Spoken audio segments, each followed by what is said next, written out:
landing a great job opportunity is sometimes very challenging. Breaking into tech and getting hired as a sales rep can be even harder. When I was applying to my first sales jobs, I also struggled with the unknown. What to expect, what the tech industry was like, and how do I break in? After years of being an SDR myself, I've decided to build something I wish I had in the beginning. My name is Stefan, and in the SDR Hire podcast, I interview successful SDRs and salespeople who share their stories straight from the trenches. Learn how they got their first job offers, how they succeed every day in their roles, and what makes them stand out in their organizations. We all have what it takes. We just need someone to remind us of the opportunity and give us a better chance for success. Let's get your next SDR gig. Hi, and welcome to another episode of the SDR Hire podcast. Today, I'm talking with Adrianna Vidal, a recently promoted account executive at a company called Beyond. Adrianna is a retail salesperson turned property manager turned tech sales rep. So Adrianna has done a lot of things in her life. At Beyond, she's helping vacation rental managers make more money with their properties. But what makes her story a very interesting one is the fact that she actually dropped out of high school. She dropped out of a community college later, which led to her sales career. More about that, we'll hear from Adrianna herself. Adrianna, welcome to the show. Hey, Stephen. Thanks for, oh my God, wait, is it Stephen or Stefan? It's Stefan, doesn't matter. We can go with it anyway. Okay, I'll repeat that. Hi, Stefan. Thanks so much for having me. Really appreciate it. Hey, no, of course. I mean, when I bumped into your LinkedIn content, I was it was really nice seeing what you're doing there, and we can dive into that a little bit later. But first off, maybe you can tell us what your story looks like and sounds like and how you got into the tech world in the first place. Yeah, definitely. So my personal experience has been a little convoluted. So after I dropped out of high school, I had to find a job. Basically, no one would hire me. So what I ended up doing was I resorted to pretty much walking around shopping centers with my resume printed out and basically asking every single store and restaurant that I could find for a job, any job. After a few weeks of this, a manager at a men's warehouse that was like right by my house took pity on me and offered me a job in their like tuxedo rental department. So basically I was making minimum wage. The hours were super long. A lot of days I wouldn't get off until like midnight or 1 o'clock closing the store. But that did introduce me to sales. I just really loved the idea of being able to work with clients. And pretty much at that job, I would pretend that I worked in a super high-end store. So I kind of made it my mission to be on the sales floor if I wasn't doing rentals and really just kind of immersing myself in like what sales is and what it could be. So I spent the next few years in retail sales. I worked at a luxury spa. I worked at a swimsuit store on the beach. And I also worked for a jeweler. And pretty much during that time, I would also help those businesses with like their social media presence. So I also kind of fell in love with branding, creating content. So from there, once I kind of had more experience, I decided that I wanted to transition to something that would be like a little bit more of a stable schedule with better pay. So I was actually hired at a multifamily housing management company as their marketing manager. About a year in, we had a manager like really suddenly leave that was managing an apartment complex in Miami. I was asked to fill in for what was supposed to be a couple of weeks, but ended up managing that community for the next, it was a little bit over a year. And it was a really cool experience. I really loved a lot of aspects of managing, especially like handling renovations and being able to improve a community. It was really fun, but you're on call 24/7. I was working until 9 or 10 p.m., 5 to 6 days a week. So that kind of led into some pretty severe burnout that was just kind of starting to affect like a lot of aspects of my life. So after like about a year of property management, after that, I was just completely ready to quit. I could not do it anymore. So I actually stumbled across Patrick Dang on YouTube, and I kind of started exploring like the possibility of tech sales as my next move. So I pretty much researched as much as I could, watched like every single YouTube video that existed about getting into tech, and started applying, networking on LinkedIn, and within 3 weeks, I had completely changed career. So that's pretty much how I ended up here. Wow, a lot of things there that you mentioned. Yeah. I need to, I really need to pinpoint it. Really, it sounds like you are actually very resourceful, and when you set your mind to it, there's no stopping you. And I really admire the way you got your first gigs because you were probably getting a lot of no's, a lot of whatevers, and I can just imagine what pressure you were feeling until you got that first. And then the way you basically helped yourself go through that, and that led to another opportunity where a set of circumstances gave you the opportunity to grow into a manager that led to your burnout. But and that's also a topic that's very close to me, that I felt myself as well. And so I really applaud you for the whole trip that you went through, because it's really comprehensive, and I'm glad you actually stumbled upon tech sales, because it's a really awesome place. And speaking of tech sales, if I understand correctly, you've been at it for actually a pretty short amount of time. So can you tell us more about your first steps into the tech sales? So Beyond was your first company, correct? Yes.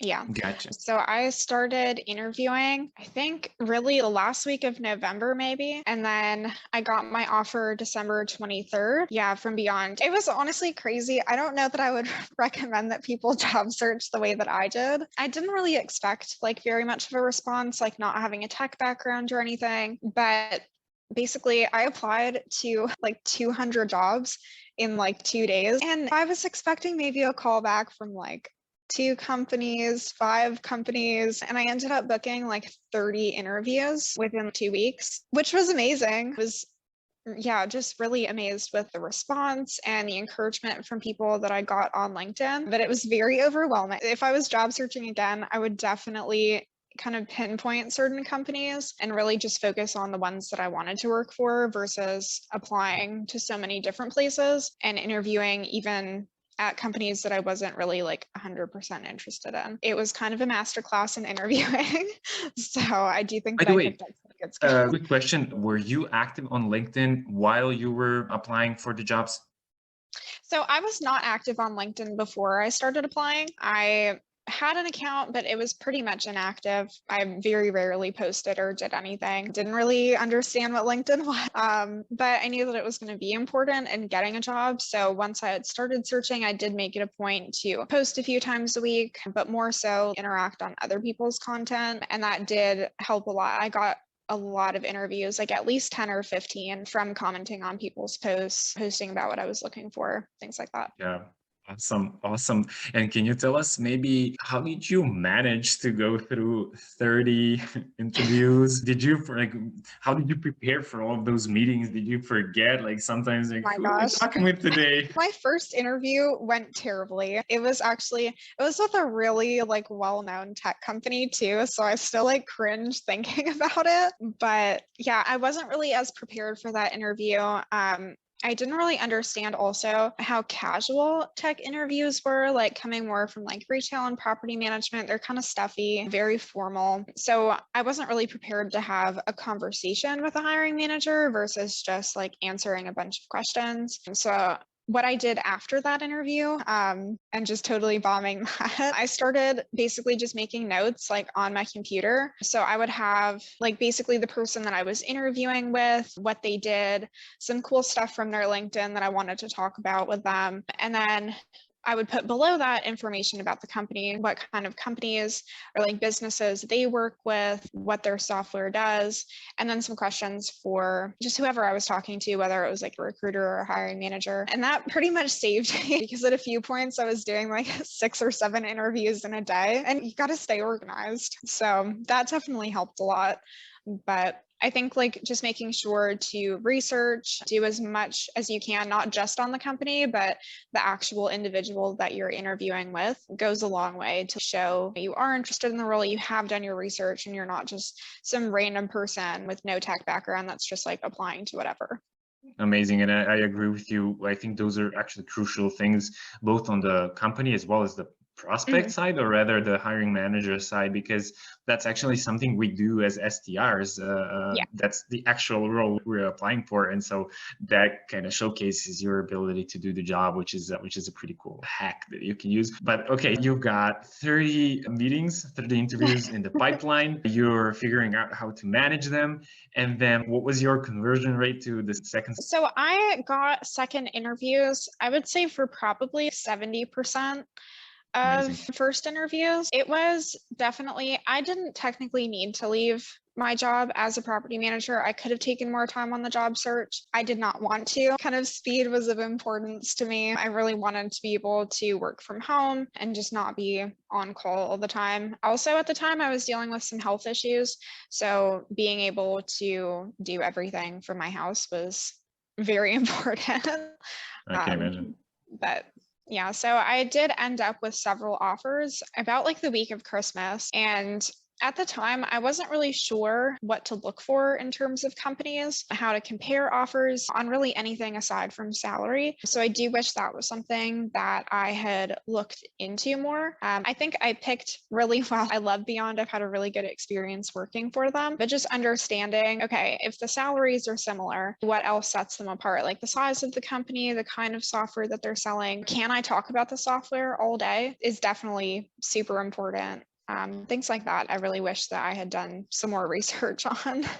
Yeah, that was literally my next question. What were the criteria for choosing eventually? And what I hear from other people, and I mean, my own experience included, it's who am I selling it to? So what's the target audience? What kind of a software is it? Like you mentioned, okay, salary, obviously that's probably the number one, but like salary is, if it's a good one, then it doesn't really make a huge difference. But if it's a bad one, it makes the whole difference. Definitely. And yeah, okay, so that's pretty cool. So you ended up with, can you share how many? Yeah, so I had 3 final offers, and then I was in final stages with a few other companies, but I decided not to really pursue those and to just pick from the offers that I already had. That's really cool. And so Beyond took the victory. Yeah. Awesome. I am really glad that I picked them. I am, even besides the fact that I've had a good experience with them, I think that working at a smaller company that is growing really fast is a really good way to, one, get into tech sales, because a lot of those companies are more open to like people of different backgrounds. So I think that it is easier to get a job even if you don't have tech experience. But additionally, it does give you a lot of room to be promoted faster than you might normally, to be given opportunities to run meetings and take on new projects and things like that you might not get exposure to at bigger companies that are more organized. For sure. I've been eager to ask this question. So Beyond was your number one pick. Can you tell us a little bit more about Beyond? So if I understand correctly, they're a prop tech company, right? Yes. So we basically help vacation rental managers make more money with their units. So managers that have properties like on Airbnb and Vrbo, things like that. It is really cool because I get to talk to people in all kinds of cool places like the Bahamas and Palm Beach. So it is really a very fun industry to work in. That's very nice. And so there you are, starting as an SDR for a prop tech company, which I can assume that you were relying on your previous experience in the industry. What was it like being an SDR? What did your first 3 months look like?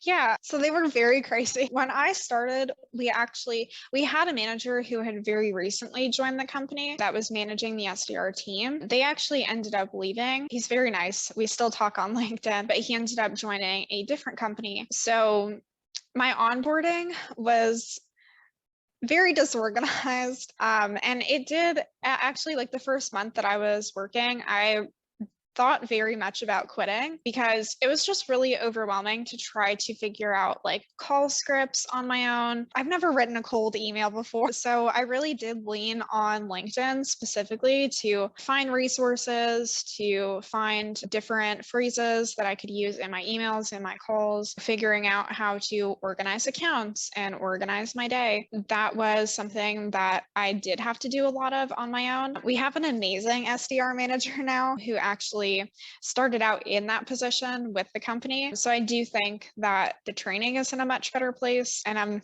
I was actually like really sad to leave the SDR team because I just liked our manager so much. He should really manage the AE team, and I'm going to send this to him. But yeah, it was just really overwhelming at first. However, I think that once I figured out, especially like how to organize my day and week, figuring out when I was most energized to make calls, when I actually wrote my best emails, things like that, that made it much easier to kind of adjust to really outbound sales versus having people walk into your store, I think is a really big adjustment. For sure, I can just imagine. And there's also in the tech space, there's also some companies that have a differentiation between an SDR is, for example, somebody who's dealing with inbound traffic, and then BDR is, for example, somebody who's doing outbound sales. But it does really end up, how do you get somebody on the phone, or rather have them a Zoom meeting and try to relay your message, right? For sure. Our company actually calls them BDRs, but we do both. I mean, it's 99% outbound. We do have some inbound leads, but it's nothing you can rely on. It's really up to you to book the meetings. Exactly. And I would emphasize how important it is to just not rely on inbound as a BDR. Okay, awesome. And you figured everything out. You found your resources on LinkedIn, and I'll ask you more about LinkedIn a bit later, but it really isn't very common to see somebody get promoted to an account executive in just 6 months being in the role. So what did that path look like, and what led to you being promoted that quickly? Yeah, I mean, I think I've said this before. I just got really lucky with Beyond in that one, it is a company that is experiencing a lot of growth. So there's always new openings, there's always like new projects, new things being rolled out. So I am really glad that I picked a little bit of a smaller company. I got really lucky that I have great managers that are like super invested in everyone's career development. They want to know what it is that you want to do, even if it's not inclusive of Beyond, which I think is something really important to think about when you're choosing a company. But additionally, the general requirements were kind of waived for me and a few other people who were interviewing for the role. And not a lot of people will give you the opportunity to prove yourself in a completely new role. So I'm just so glad I ended up there. You actually made the right decision, even though you didn't have all the criteria lined up and you didn't really know what you were looking for, but you probably felt in your gut what was you were looking for. So that's really cool. I do want to touch upon your LinkedIn activity. That's actually how I came across your profile and your story, and what inspired you to become active on LinkedIn, and what does LinkedIn represent for you today? Yeah. So when I first started job searching, I was pretty much just using LinkedIn as a way to find a job. After I got a job, I was really just thinking of LinkedIn as a way to possibly get more opportunities in the future. So I really completely started posting on LinkedIn for selfish reasons. But once I started posting, I already knew that the LinkedIn community was really supportive and encouraging because I experienced that on my job search of so many people reaching out to me. Like I had people meeting with me on Zoom calls to give me interview advice. Like these are people who did not have to help me, did not have to message me. They were just doing it because they wanted to help other people succeed. So once I started posting, I was really just trying to share what it was like to be a new sales rep, because I don't really think that there's a lot of content about that. And it can be really isolating when you're seeing these people on LinkedIn who have 10, 15 years of experience in these very senior roles, and they have great advice, don't get me wrong, but that's not where I'm at. So I really wanted to learn from other people who were also new. So once I started posting, I started getting like DMs and comments of people being like, wow, thanks so much for sharing. I was scared of cold calling too. And that's just really amazing to see. So I guess now how I think about LinkedIn has really shifted into I want to be that person that's supporting. My DMs are always open for anyone to message me if they want resume help or interview, role playing, or if they just want to chat. My mission is kind of now to make sure that other people with more unconventional backgrounds have the support and the knowledge that they would need to break into tech and actually succeed in it. Nice. That's a very noble thing to offer, and giving back is always it's an enriching experience for Yeah. ourselves as much as for others. And I totally kept relating with what you were saying because I had a similar Mhm. experience with LinkedIn as well, and so I was looking at it as a place to look for jobs. But when I Yeah. realized how powerful it is, and on both ends, getting help, learning about things, and then helping others and sharing your own message and finding your own tribe. So I think that's probably kind of the gist of LinkedIn. And also what you mentioned about those leaders, those experienced sales thought leaders on Mhm. LinkedIn, like nothing against them. I've learned so much.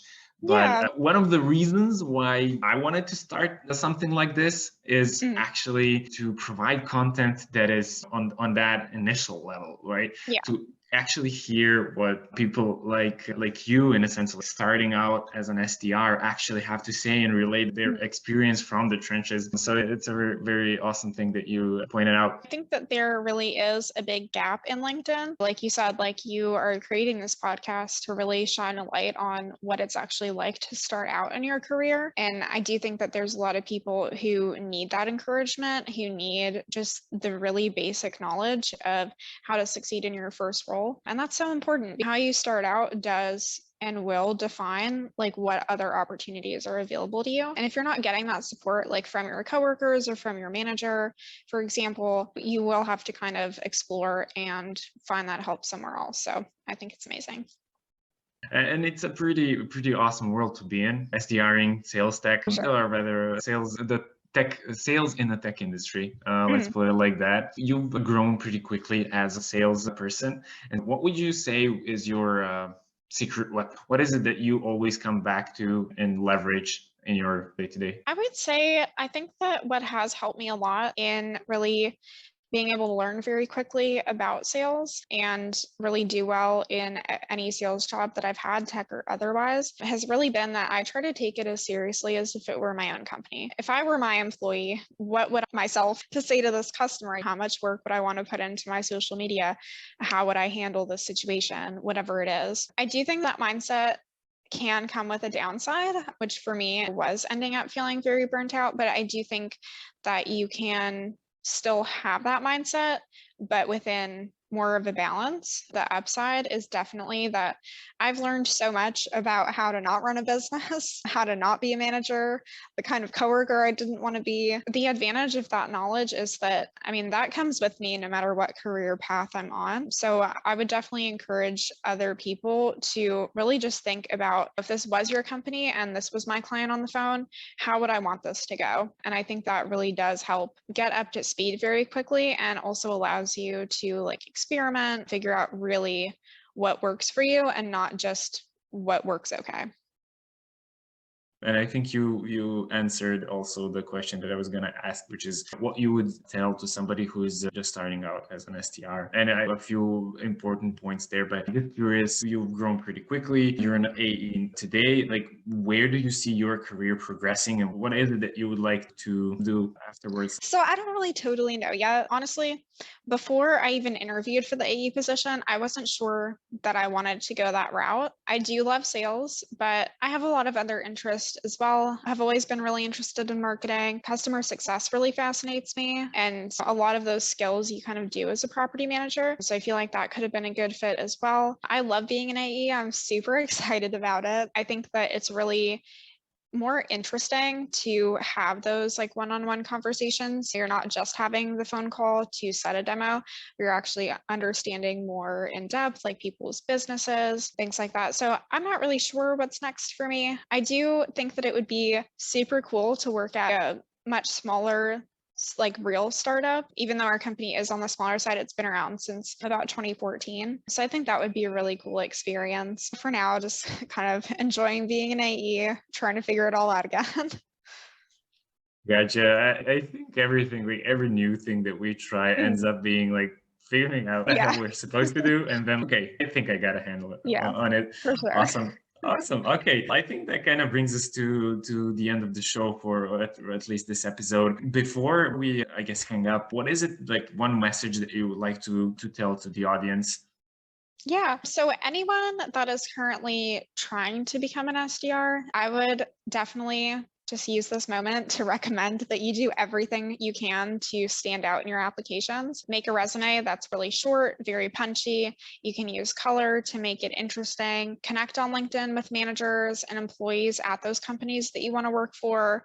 Send them messages, send them voice notes, send them videos, cold call them, send poems if you have to. Really just use like any tool that you have at your disposal because it will make a difference. Also, you can follow me on LinkedIn for more ideas on how to make your applications better. But yeah, and also my LinkedIn DMs are always open for anyone, whether you're an SDR or not, but especially if you're trying to break into tech, I'm always happy to talk to you. No worries, we'll put your contact information below the video on every platform. Okay, thank you for sharing your story. Thank you for being an amazing person and being a resource for everybody else and giving back to the community that helped you in the first place. That's really cool, and I appreciate your time today and for being willing to speak on this podcast. Oh, yeah, of course. Thank you so much for having me. My first podcast ever. This is very exciting. You've been a great host, and I just appreciate being invited so much. Thank you for tuning in to the SDR Hire podcast, the only podcast exclusively focused on SDRs, where successful salespeople share about their hiring stories and sales adventures straight from the trenches. If you found this useful, go ahead and share it with someone else you know is trying to break into tech or land their next SDR gig. You can find SDR Hire on all major podcast platforms as well as YouTube. Hit that subscribe button if you haven't already, and catch you in the next episode.